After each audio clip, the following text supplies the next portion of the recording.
Hi YouTube, I'm Sean Ferguson from Life Skills Therapy, and it's time for another quick speech pathology tip. Today I want to talk about recasting. Recasting is essentially when you're hoping to teach your child language by expanding on things that they've said. So the kid may say something as simple as, "Mommy cookie," and you could recast it as, "Mommy, I want a cookie," or "Mommy cookie please." I recommend usually adding a single word to two words when you're recasting to give the child something that's easier for their language system to understand.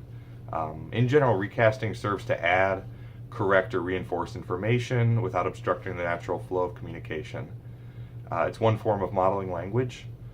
It can improve grammar. It adds information to word meaning and context. An example of that is if a child says, "Mommy, look, doggy." You could say something, "Oh, look, I see the doggy." And then you're modeling that I see the doggy. And that's in the agent, action, object form. And those three things it's a very simple and useful way to teach language with just I, verb, thing. I eat cookie. I see doggy. And doing it in a playful manner, not forcing the child to repeat it, but just saying it in a way that encourages them to listen, and maybe they will repeat it. Often when working with kids, I do hear them repeating the things I say. Of course, a lot of what I do is modeling, and so when children are repeating things I'm saying and having fun and understanding, that I know that the therapy is working well. Recasting can be used frequently. It can be used during any communication interaction, and especially during play.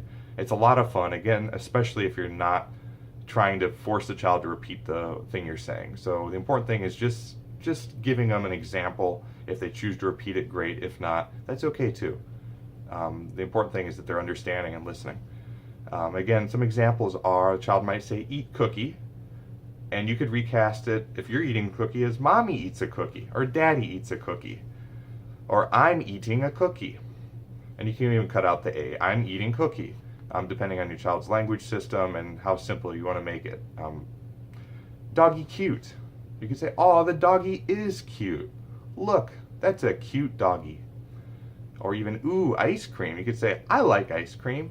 And then the child often will say, "I like ice cream too," or "I like ice cream." And I like ice cream too, because then the kids might say, "I like ice cream too." And it's just like a fun game you can play. And then you can see something else in the room. "Oh, I see a doggy. I like doggies too." And then the child might say, "I like doggies too." And the whole thing, that concept in my mind is helping them to expand their utterances. Occasionally recasts end with the child repeating the utterance, as I said. The goal is to just provide a model, though. The model of a more adult version of their production, while reinforcing the production in a social context. Another form of recasting that's effective for a nonverbal child or smaller children is recasting babbles. So if I hear a child say something that looks like it's communicative, like they're trying to perhaps talk about a context, of something we're playing with, like let's say there's a fishy, and they say like, "Dissy go," or "Sissy go," and I say, "Well, sissy, there's no sister in the room." Maybe they're trying to say fishy by saying sissy. And so I might recast that as, "Oh, fishy go."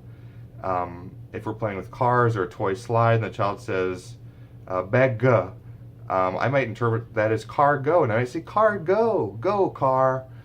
That's one I use frequently because it's so common. It works for boys and girls.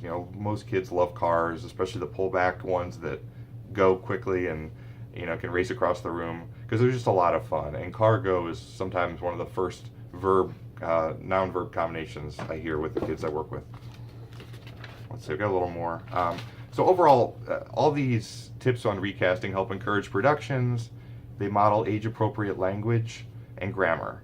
The child appreciates the response because it's generally super interactive. It's fun. It has to do with us playing. It's not, "You have to say this." It's just, "Hey, let me show you a different way to say what you just said." And I'll say this in future videos, and I'm going to say it right now. One of my mottos is, if children are laughing, they're learning. And a big part of the therapy we do at Life Skills Therapy, and my model, is having fun with speech therapy. And when children are laughing, they really are learning. I tend to see really great progress when the kids are having fun. So please take the time to play with your children every day using their preferred toys, reading books to them with their preferred books. You don't have to even read the words. You can make up your own stories. But when you hear them say things, as you rephrase those in slightly more adult context, you don't have to hear something like doggy cute and say, wow, the big fluffy red, what's a red dog? The big fluffy yellow golden retriever is cute. We'll do that one.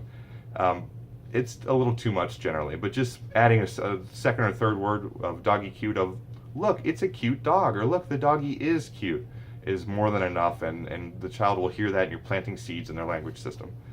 Thanks again for listening, and if you liked the content, please like and subscribe, and just come back for more videos, because there'll be more coming every 2 weeks. Thanks a lot. Take care.